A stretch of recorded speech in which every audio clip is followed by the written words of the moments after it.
আসসালামু আলাইকুম রহমতুল্লাহ। আমরা গত টঙ্গীবাজার হাট থেকে আমরা 4 পিস ফার্মি মুরগি এনেছিলাম এবং 3 পিস জাপানি স্কোয়েল এনেছিলাম পরীক্ষামূলকভাবে। আমাদের ফার্মি মুরগিগুলো আগে থেকে অসুস্থ ছিল, এর গত ভিডিওতে বলেছিলাম, এবং গত ভিডিওতে এটাও বলেছিলাম হাট থেকে কখনো কোনো ভালো জিনিস কিনা যায় না, যারা বিক্রি করতে আনে সবই অসুস্থ। এর আগে আমরা মুরগি এনেছিলাম, ওগুলো ওষুধ খাওয়ানোর পর সুস্থ হয়ে গেছে, মারা যায়নি। ভেবেছিলাম এগুলো হয়তো বা সুস্থ হয়ে যাবে, কিন্তু দুর্ভাগ্যবশত এর মধ্যে থেকে একটি মুরগি মারা যায়।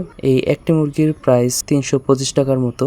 আর আমি পরিকল্পনা করেছিলাম যে প্রতি সপ্তাহে আমরা হাট থেকে 3 থেকে 4টির মতো মুরগি আনবো, তারপর ওগুলোকে ওষুধ খাইয়ে সুস্থ করব এবং পরবর্তী সুস্থ হওয়ার পর পরের হাট থেকে আবার কিছু মুরগি আনবো। এরকম করে 20টির মতো জমা করব মুরগি, কিন্তু দুর্ভাগ্যবশত আমাদের মুরগিগুলো মারা যাচ্ছে। তাই আমরা এখন প্ল্যান চেঞ্জ করেছি।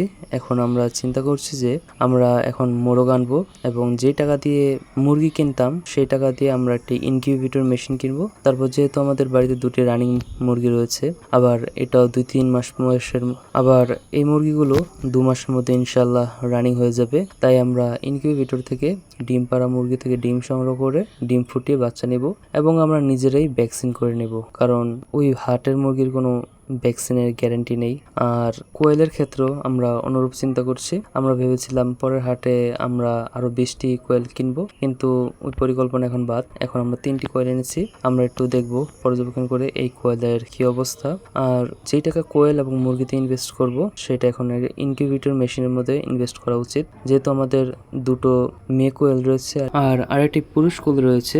তাই আমরা চিন্তা করছি এখানে তো 3টি কোয়েল রয়েছে, এরা যখন ডিম পারবে তখন আমরা এদের ডিমই ইনকিউবেটর ফুটিয়ে তারপর বাচ্চা নেওয়ার চিন্তা ভাবনা করছি। আর যেহেতু কোয়েল পাখি রেগুলার ডিম পারে, তাহলে আমরা যদি 1 মাস ডিম জমাই তারপর ওগুলো দিই তাহলে হয়ে যাবে ইনশাআল্লাহ।